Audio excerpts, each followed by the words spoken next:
There are places in the world that vanish slowly, forgotten over decades, fading into obscurity. And then there are places that disappear overnight. No warning, no explanation, no trace. This is the story of a town that once existed, lived thriving and full of people. Until one day, it was gone. Not abandoned, not destroyed in war.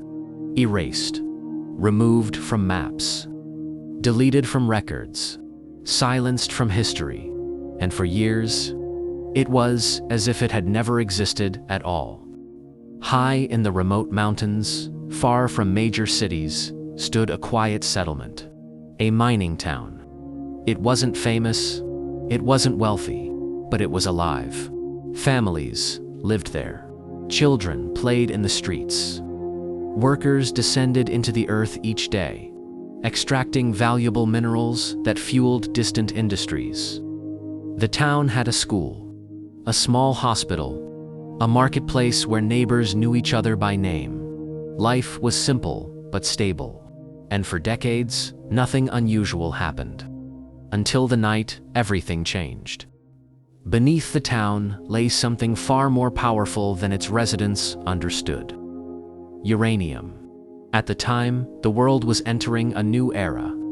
An era where atomic energy was no longer science fiction. Governments across the globe were racing to secure nuclear resources.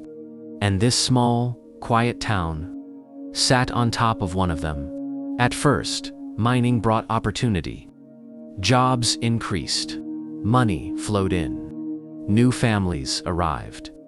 But the deeper the miners dug, the more dangerous the truth became. The first signs were subtle. Miners began to fall ill. Fatigue, strange burns, persistent coughing that wouldn't go away. Doctors didn't understand it.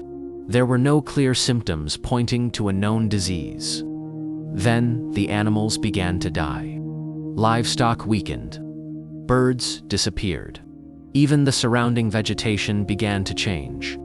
Something invisible was spreading. Something no one could see. And no one could stop. Reports were sent. Concerns were raised. Local officials tried to get answers from higher authorities. But instead of action, there was silence. Then came the visitors. Government personnel arrived quietly. They didn't speak much. They didn't explain anything. They observed, they measured, they took samples, and then they left. Days later, orders began to come down. Orders that didn't make sense. The town changed overnight. Access roads were monitored. Outsiders were no longer allowed in. Miners were instructed to continue working. But under stricter conditions, protective gear was introduced, but not fully explained. Residents were told not to ask questions.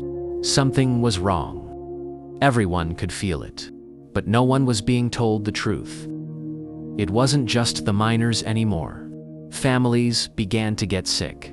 Children developed strange symptoms. Women reported unexplained health issues. The hospital became overwhelmed. But doctors were given instructions. Do not record certain conditions. Do not mention radiation. Do not alarm the population. The truth was being controlled, and the town was becoming a secret. Somewhere far away, in a room the townspeople would never see, a decision was made. The town could not continue to exist. The risk was too great, not just to its residents, but to the outside world. The contamination had spread too far, and there was only one solution: remove the town entirely. There was no public announcement, no warning broadcast, just quiet preparation. Military vehicles began to gather at the outskirts. Officials arrived with documents and orders.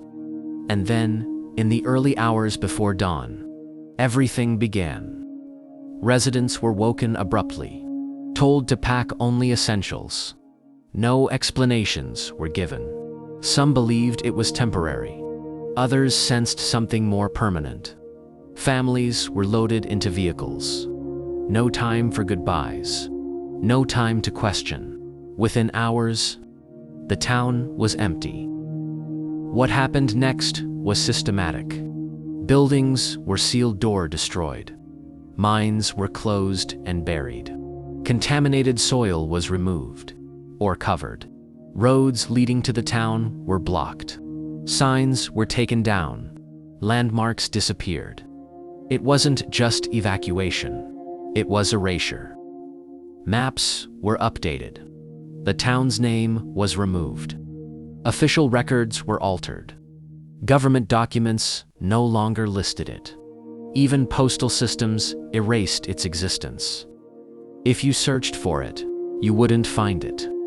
It was as if the town had never been there. The people who once lived there were relocated, given new homes, new identities in some cases, but they were told not to speak. Not about the illness, not about the evacuation, not about the town. Some tried to tell their stories, but without evidence, no one believed them. Years passed, but the consequences remained.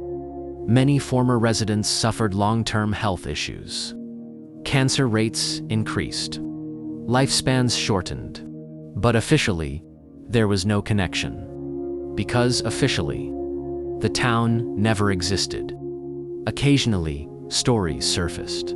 Old photographs, personal journals, faded memories. People spoke of a place that wasn't on any map, a town that had been erased. Most dismissed these stories as myths, but some researchers began to dig deeper. Decades later, fragments of truth began to emerge. Declassified documents, forgotten archives, testimonies from survivors. Slowly, the story came back to life. Not fully, not completely, but enough to reveal what had happened. This wasn't just about one town. It was about power, about control over information, about the ability to remove something from history itself. If a place can be erased, what else can be erased? Today, the location still exists, but the town does not. Nature has reclaimed parts of it. Other areas remain restricted. There are no signs, no markers, just silence. And beneath that silence, a story buried in the ground. The last witnesses are aging, their memories fading. But they remember the streets, the houses, the life that once existed. They remember a place the world forgot, or perhaps was told to forget. History is often written by those in power, but sometimes it is also erased by them. The story of this town is not just about the past. It is a reminder that entire places, entire communities, can disappear without a trace. Not because they never existed, but because someone decided they shouldn't be remembered.